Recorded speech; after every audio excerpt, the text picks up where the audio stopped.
레이버 데이 위켄드입니다. 레이버 데이를 맞이하면서 일에 대한 얘기를 꺼내는 사람을 별로 좋아하지 않을 텐데요.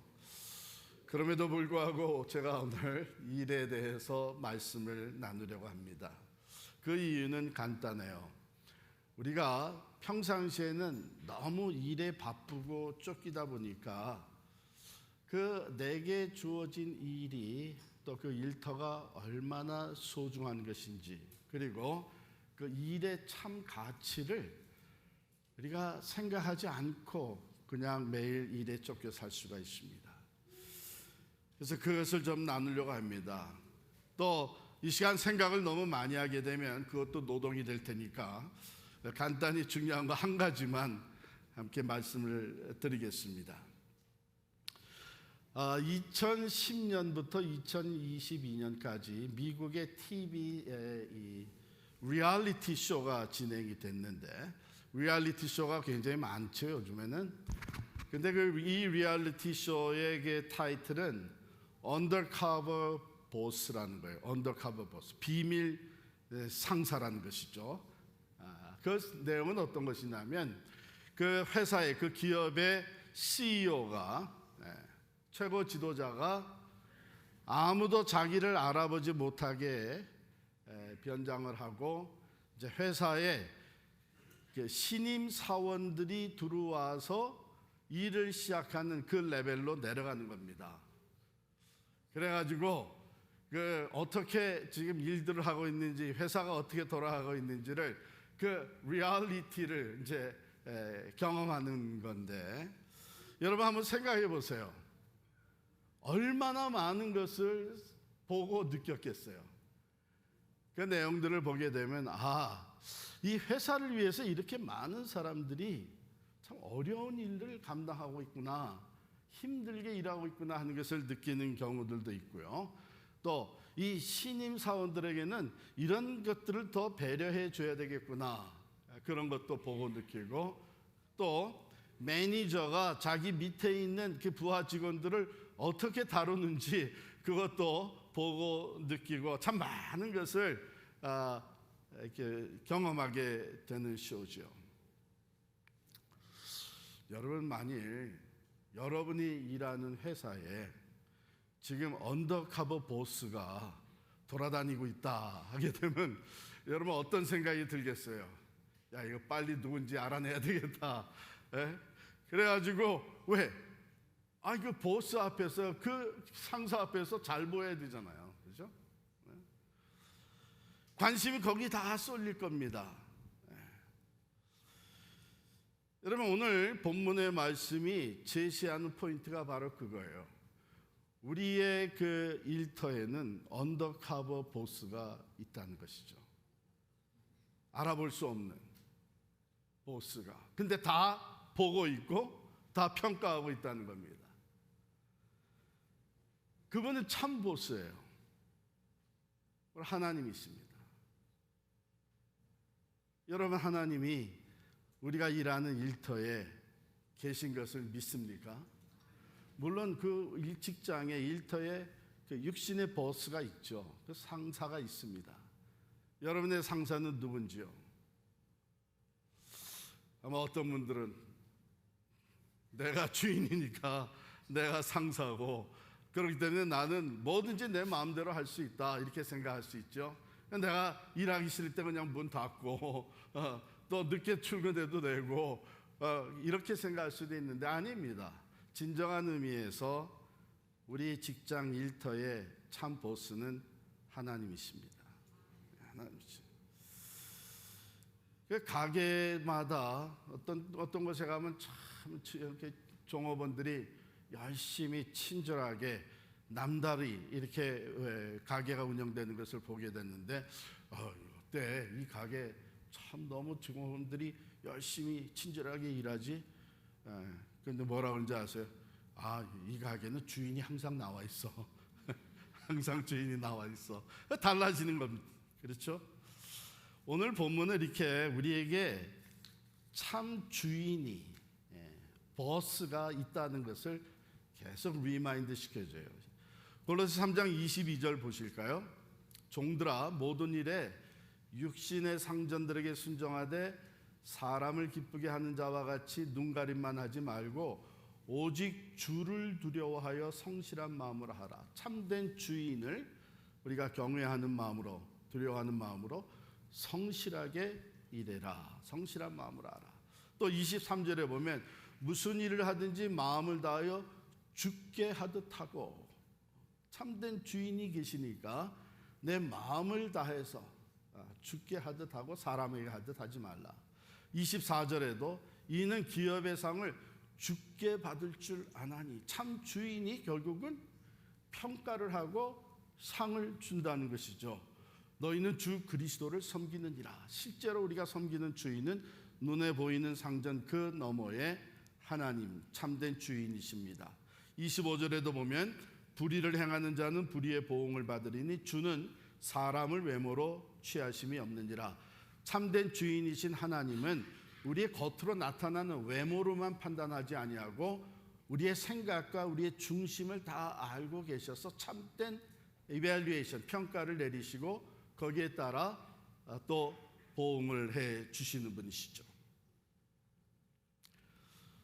이게 굉장히 중요한 우리 기독교인의 크리스천 그 워크 에틱스입니다. 참된 주인이 나도 아니고 또 눈에 보이는 육체적인 육신적인 그 버스도 아니고 하나님이시다. 달라스 디올로지컬 세미너리, 달라스 신학교에서 오랫동안 제가 알기에는 한 50년이 넘게 교수 생활을 하신 하워드 핸드릭스라고 하는 교수가 계셨습니다. 이제 돌아가셨는데요. 참 유명한 교수셨죠. 이분이 한 번은 이제 비행기 여행을 하다가 비행기가 예정 시간에 출발을 못하고 자꾸 딜레이가 되는 거예요. 그러니까 맨 처음에는 곧 자신이 한번 얼마 지나면 출발을 하겠지 기다리던 그 승객들이 자꾸 딜레이가 되니까 이제 짜증이 나기 시작을 하고 불평이 나오기 시작을 하고 컴플레인을 하기 시작을 하는 것이죠. 근데 그러면 대부분 그걸 누가 다 받아요? 플라이트 어텐던트들이, 승무원들이 그것을 다 받아야 됩니다. 이제 프러스트레이트 되고 또 짜증 나니까 이제 승무원들한테 이제 그 짜증 또 그 프러스트레이션을 푸는데, 그 비행기에 같이 앉아 있었던 그 하워드 핸드릭스 교수님이 가만 보니까 끝까지 그 모든 컴플레인과 짜증 불평을 친절하게 잘 다 받아서 그리고 대해주는 승무원이 눈에 띄는 거예요. 야, 저 승무원은 정말 대단하다. 인내심도 참 많다. 자기 일에 굉장히 성실하고 모든 사람들에게 친절하구나.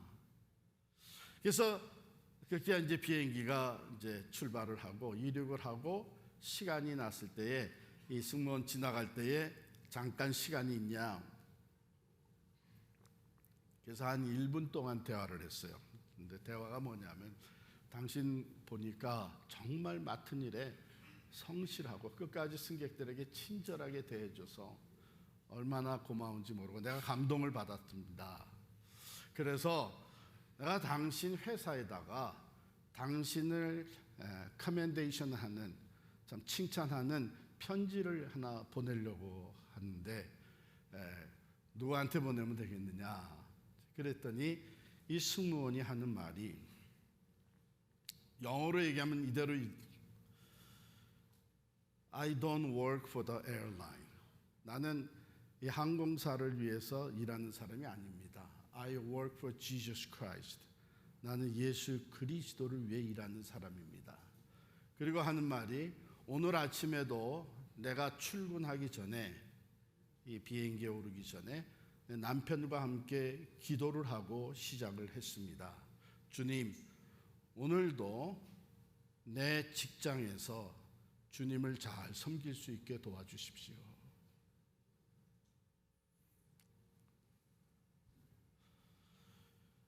여러분, 주님을 진정한 주인으로, 내 보스로 여기고 일하는 사람의 삶의 모습은 이렇게 다를 수밖에 없습니다.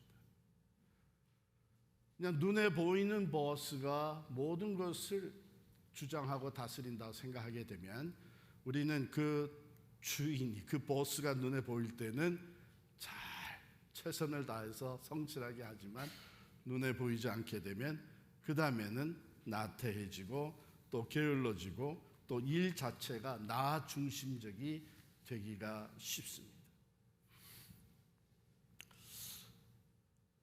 여러분, 우리가 종종 이렇게 많이 생각을 하는 것 같아요. 저 목사님은 정말 중요한 일을 하신다. 내가 하는 일과 비교해 보면 나는 지금 가게에서 또 회사에서 일을 하는데 이 교회 목사님은 정말 가치 있고 중요한 일을 한다. 이렇게 생각하는 사람들이 많은 것 같아요. 그리고 우리가 그리스도인들이 종종 얘기할 때 이것은 그 거룩한 하나님의 일, 교회에서 하는 일들은, 그리고 우리가 나가서 세상에서 하는 세상 일, 이렇게 우리도 모르게 분리를 해서 생각하는 것 같아요. 근데 여러분, 성경에서는요 한 번도 그렇게 분리해서 얘기한 적이 없습니다. 그리고 우리가 무슨 일을 하느냐를 그렇게 강조한 적은 없어요. 여러분, 오늘 본문에도 보면은 당시에 노예 제도가 있었습니다. 그래서 여기 종들아 하는 것은 실제적으로 노예들을 얘기하는 거예요. 그 노예 제도가 잘된, 바르냐 틀리냐 이것을 얘기하지 않아요. 노예들이 어떤 일을 했고 주인들은 어떤 일을 했느냐 이것을 얘기하지 않아요. 그 상황 가운데 주어진 일을 하는 사람, 그 사람의 인격, 이것을 얘기하고 있어요. 제가 그렇다 그래서 노예 제도가 성경적이다고 얘기하는 건 아닙니다. 중요한 포인트가 어디 있냐 하면 무슨 일을 하느냐가 아니라 어떻게 일을 하느냐가 중요하다는 거예요. 우리가 솔직히 이런 얘기를 합니다. 직업에는 귀천이 없다 얘기를 해요. 이건 맞아요. 그런데 우리는 많은 경우 귀천이 있는 것 같이 행동을 합니다. 자녀들에도 그런 얘기를 합니다. 너 공부 열심히 하지 않으면 넌 결국 이런 일밖에 못해. 이 말에는 지금 직업에 귀천이 있다는 것을 심어주는 거예요. 무슨 일을 하십니까? 저는 별별 일 없습니다. 제가 하는 일은 신통치 않습니다. 이게 뭐예요? 벌써 내 스스로가 귀천이 있다고 생각을 하고 있는 거예요. 여러분, 진정한 성경적인 컨셉트는요 귀천이 없습니다. 그러니까 일의 중요성이랑 the importance of the work, 일의 중요성이라고 하는 것은 무슨 일이냐에 있는 것이 아니라 어떻게 일을 하고 있느냐에 따라서 그 가치와 중요성이 달라지는 겁니다.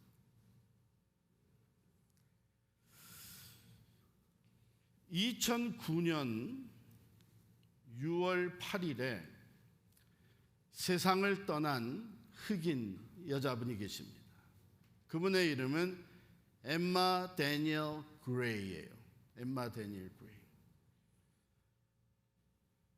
그해 95세에 세상을 떠났어요. 혹시 여기서 엠마 데니엘 그레이에 대해서 누군지 아는 사람 있어요? 없을 거예요. 왜냐하면 이분은 노벨 평화상을 받은 분이 아니에요. 어떤 남들이 다 부러워하는 그런 직업을 가졌던 사람도 아니에요.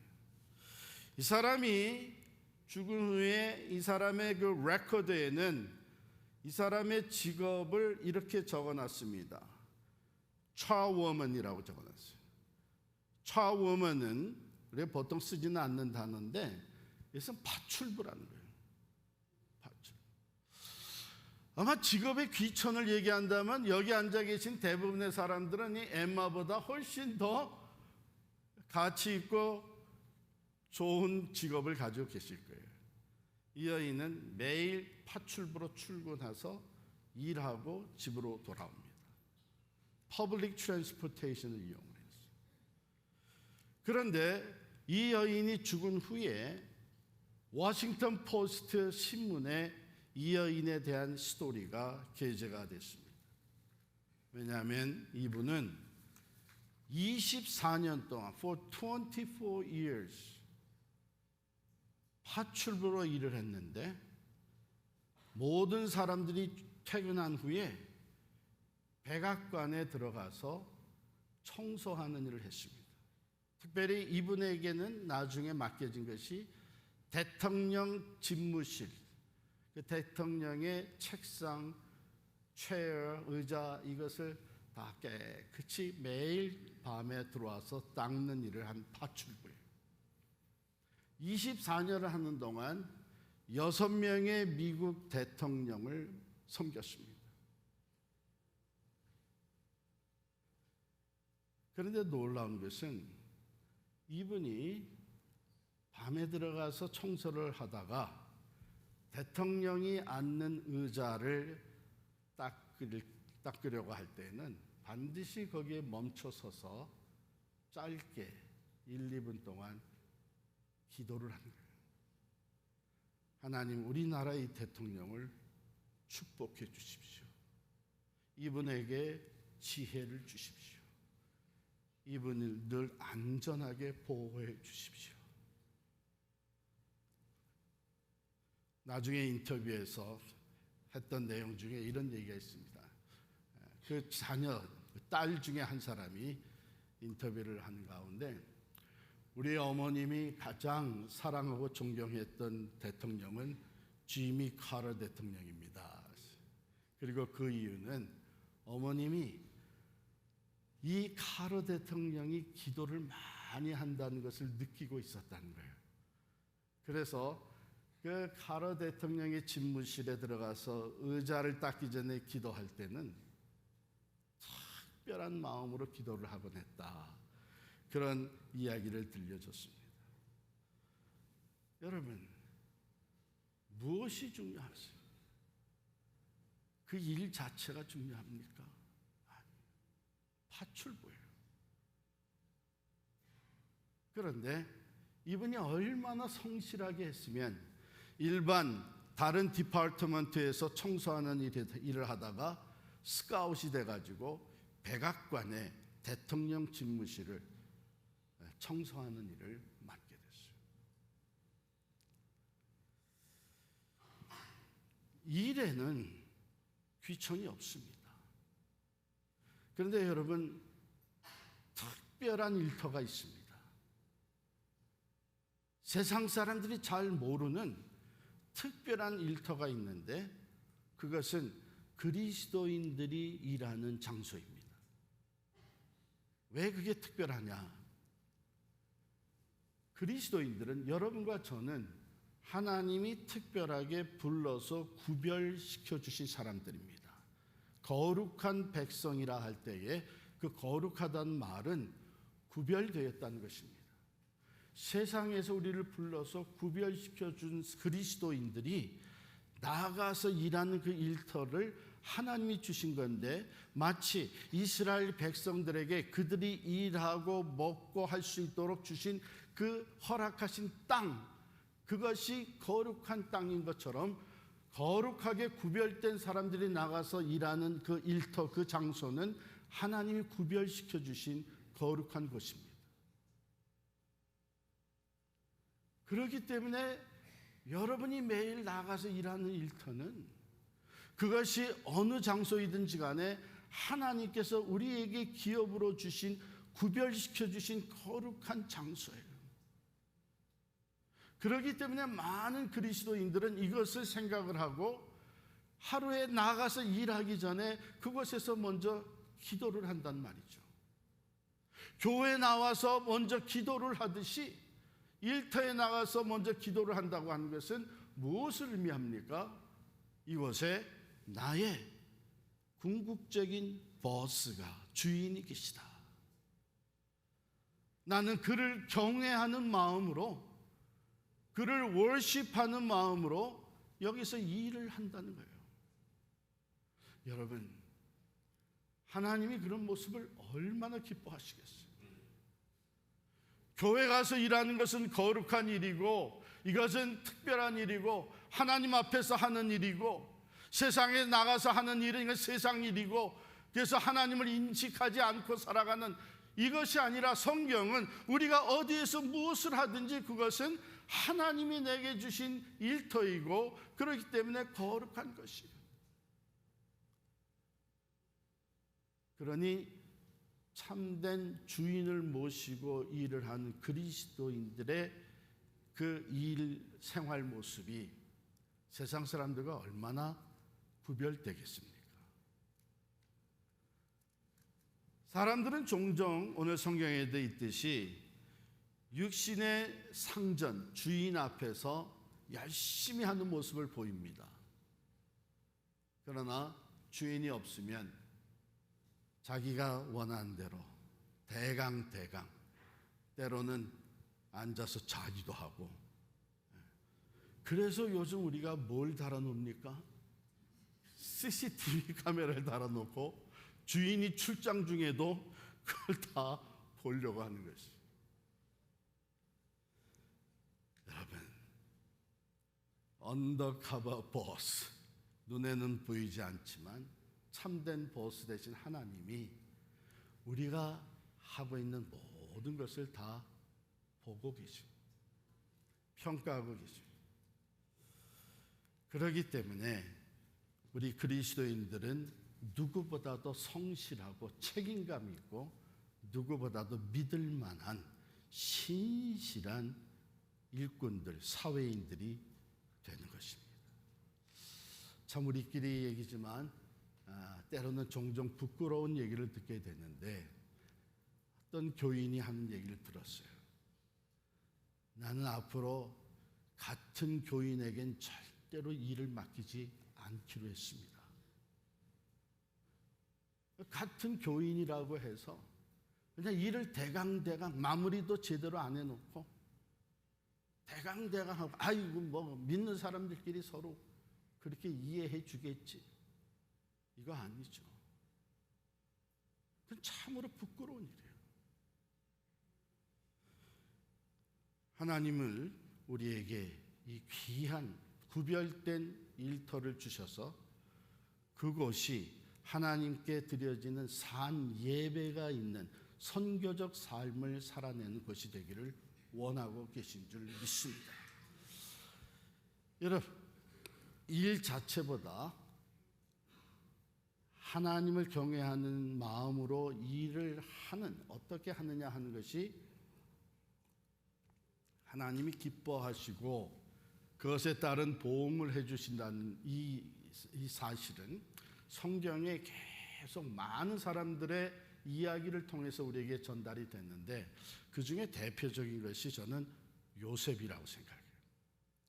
요셉 이야기를 우리가 창세기 39장에 있는 내용을 한번 살펴보면, 요셉이 형들의 시기와 질투를 받아가지고 팔려가잖아요.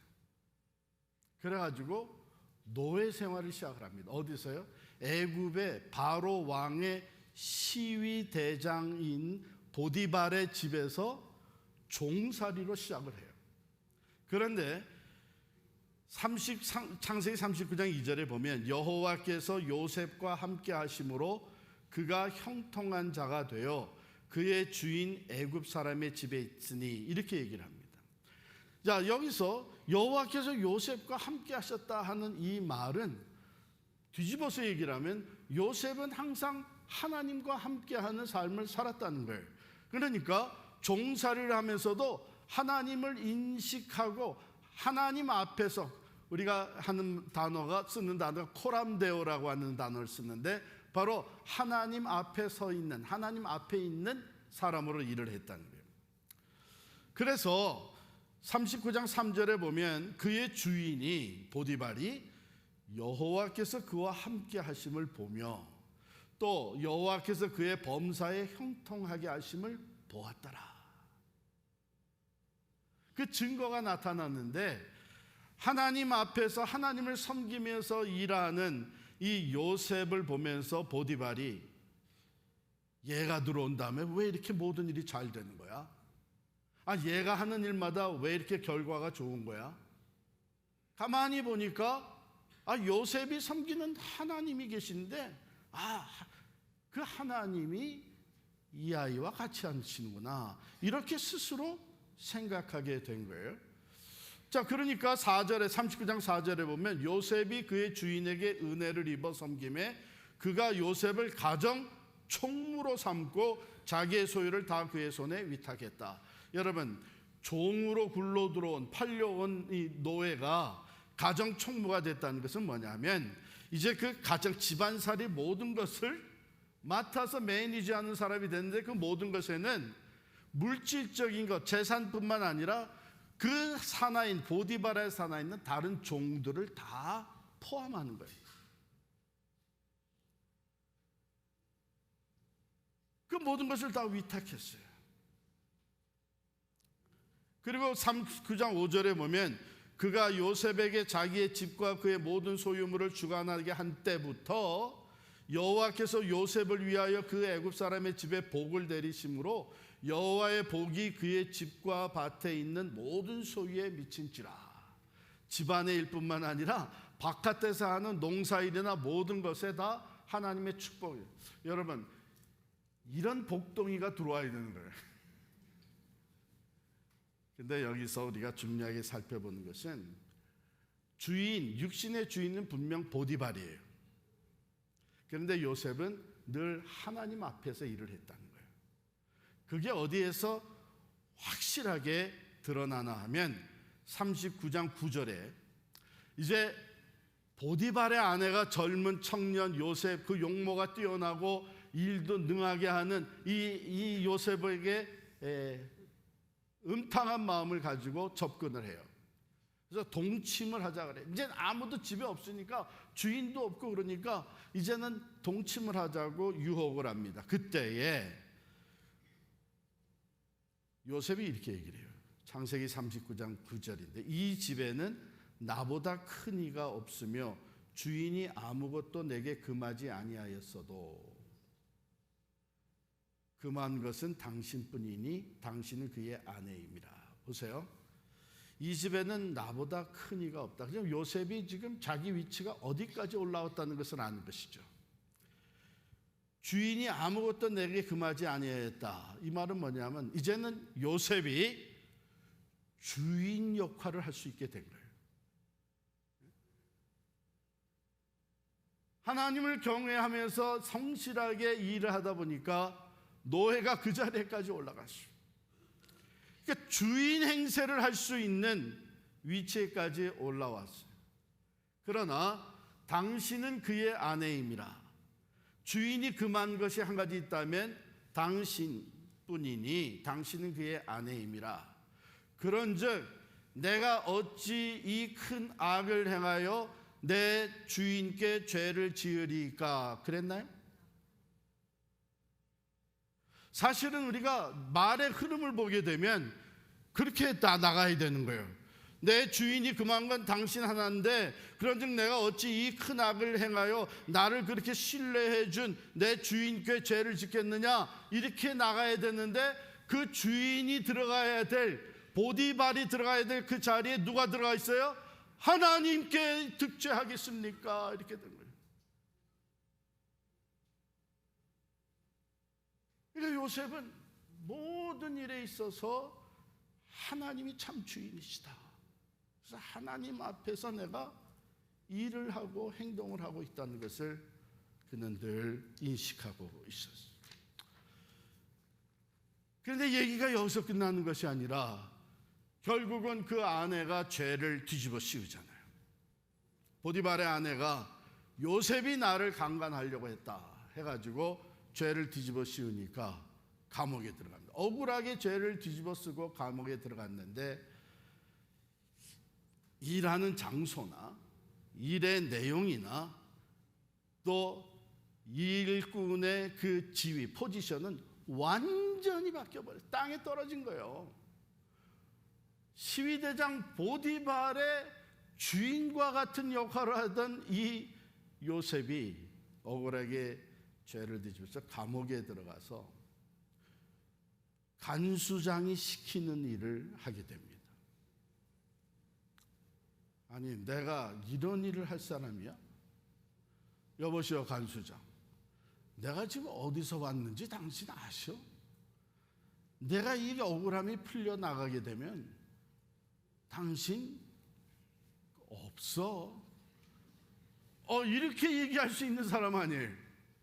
그런데 요셉이 그 안에서 감옥 안에서 간수장이 시키는 온갖 지저분하고 더러운 일도 있었겠죠. 이것을 얼마나 또 성실하게 했나 하면 간수장이 같은 감옥에 있는 죄수들의 관한 일을 다 요셉에게 또 다 맡긴 거예요. 그 재반 사무를 요셉이 다 처리하는 거예요.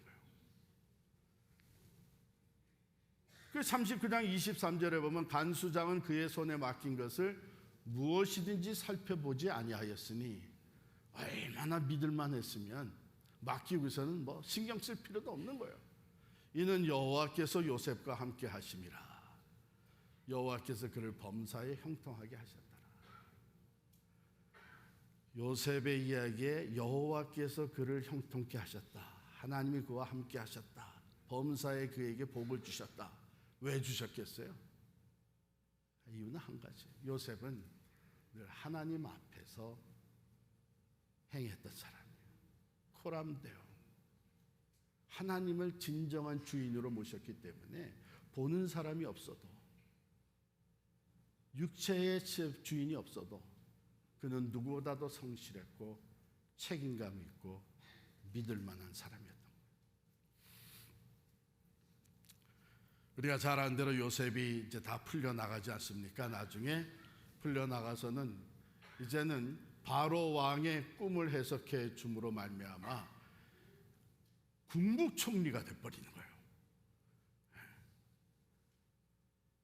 바로 왕이 어느 정도 신임을 하게 됐나 하면 그 왕의 뭐라 그래요? 예? 이거 반지 있잖아요. 예. 그걸 그냥 맡겨가지고 언제든지 결제하게 만들어준 거예요. 왕 대신. 예? 인장이라 그래요?